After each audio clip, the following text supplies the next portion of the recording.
প্রথমেই আমি আপনাদেরকে দু একটা তথ্য দিয়ে নিই। তথ্যটা আপনারাও ঘরে বসে পেতে পারেন।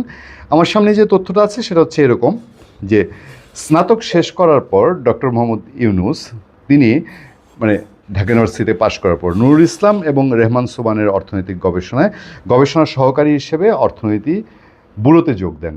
তারপর পরবর্তীতে তিনি 1961 সালে চট্টগ্রাম কলেজে অর্থনীতি প্রভাষক হিসেবে নিয়োগ পান। একই সময় তিনি পাশাপাশি একটি লাভজনক প্যাকেজিং ব্যবসা স্থাপন করেন।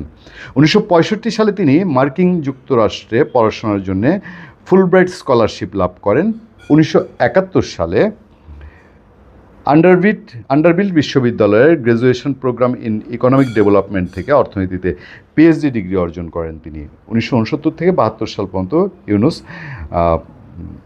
মেফ্রিসবোরোতে মিডল টেনেসি স্টেট ইউনিভার্সিটিতে অর্থনীতির সহকারী অধ্যাপক ছিলেন এবং মুক্তিযুদ্ধের সময় তিনি বাংলাদেশের জন্য যে তহবিল সংগ্রহ করা হয়েছে যুক্তরাষ্ট্রে সেই তহবিল সংগ্রহের কাজে অ্যাক্টিভ ছিলেন এবং অংশগ্রহণ করেছেন। পাশাপাশি তিনি একটা নিউজ লেটার তার বাসা থেকে বের করতেন। এই হচ্ছে উইকিপিডিয়ার দেয়া তথ্য। উইকিপিডিয়াতে ডক্টর ইউনূসের মুক্তিযুদ্ধকালীন যে কর্মসূচি সেগুলো নিয়ে তথ্য আছে এবং তখন অনেকেই যুক্তরাষ্ট্র বিভিন্ন দেশ থেকে ভারত হয়ে এসে বাংলাদেশে নিজের মাতৃভূমির জন্য যুদ্ধ করেছেন।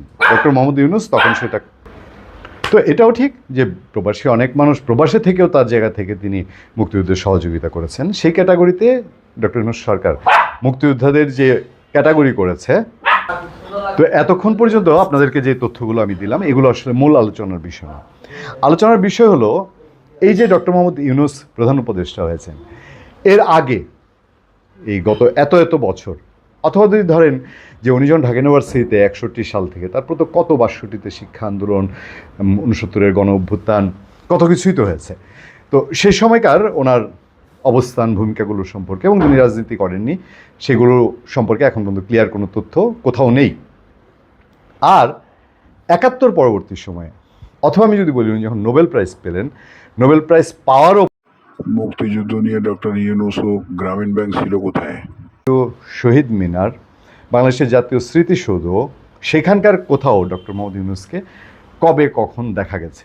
অথবা তার যে এত বিশাল একটা প্রতিষ্ঠান গ্রামীণ ব্যাংক এবং বলা হচ্ছে যে গ্রামীণ ব্যাংক নোবেল প্রাইজ পেয়েছে, সেই প্রতিষ্ঠানের হর্তাকর্তা হিসেবে উনি কখনো কি মুক্তিযোদ্ধাদের শ্রদ্ধা সম্মান জানাতে অথবা ওনার গ্রামীণ ব্যাংকে কখনো মুক্তিযোদ্ধাদের কোনো শ্রদ্ধা সম্মান জানানো হয়েছে এমন কোনো নজির আপনাদের মনে থাকলে আপনারা দেখলে আমাকে একটু জানাবেন। বা গ্রামীণ ব্যাংক যে কত কি করে তারা যখন সুদের টাকা দেয় এবং এই টাকাটা তোলার জন্যে আমি অনেক দেখেছি। আপনি বাংলাদেশে আমি একটা জায়গার কথা বলবো আপনাদেরকে, আপনারা রাজধানী ঢাকার বাংলা মোটরে সেই বাংলা মোটরে আপনারা যাবেন এবং বাংলা মোটরে দেখবেন যে প্রচুর লোক আছে যারা টাইলসের দোকানে ঠেলা গাড়ি চালায় এবং সেই লোকগুলোর ম্যাক্সিমামই হচ্ছে কিশোরগঞ্জের ইটনা অষ্টগ্রাম মিঠাবইন এলাকার লোকজন। কারণটা কি জানেন? তাদের মেইন যিনি প্রথম 90-এর দশকে একজন ব্যক্তি তিনি এই গ্রামীণ ব্যাংকের লোন নিয়েছিলেন এবং বন্যার সময়ে সেই লোন শোধ করতে না পারার ফলে তাকে যেভাবে মানে ভিটে বাটি ছেড়ে তাকে ঢাকা শহরে আসতে হয়। আসার পরে এই টাইলসের ভ্যান চালানোর কাজ শুরু করেন এবং তার সূত্র ধরে এখন অন্তত 2 থেকে 3 হাজার মানুষ ওই এলাকায় পাবেন কিশোরগঞ্জের অষ্টগ্রামে যারা ভ্যান চালায় এবং এদের ম্যাক্সিমাম হলো এলাকায় আবার গ্রামীণ ব্যাংকের লোন নিয়েছিল। তো গ্রামীণ ব্যাংকের লোন নিয়ে তারা এলাকা ছাড়া হয়েছিল ঢাকায় এসে, ওইখানে তাদের কর্মসংস্থান আদতে হয়নি। এখন এই যে নানান নামি বদনামি, নোবেল বিজয়ী প্রতিষ্ঠান আবার বদনামিও আছে, সেই প্রতিষ্ঠান কোনোদিন মুক্তিযোদ্ধা হিসেবে কাউকে কোনো ফ্যাসিলিটি দিয়েছে, মুক্তিযোদ্ধা পরিবার হিসাবে দিয়েছে বা চাকরিতে কখনো দিয়েছে? এই বিষয়গুলো ডক্টর ইউনূসের সরকার যখন মুক্তিযোদ্ধার ক্যাটাগরি সিলেক্ট করে দেয় অনির্বাচিত সরকার, তখন নিশ্চয়ই উঠতে পারে। ধন্যবাদ সবাইকে, ভালো থাকবেন, সুস্থ থাকবেন। সত্য, করুণা এবং সহনশীলতার সাথে আপনাদের সাথে আমি আতিক রহমান, পূর্ণিয়া।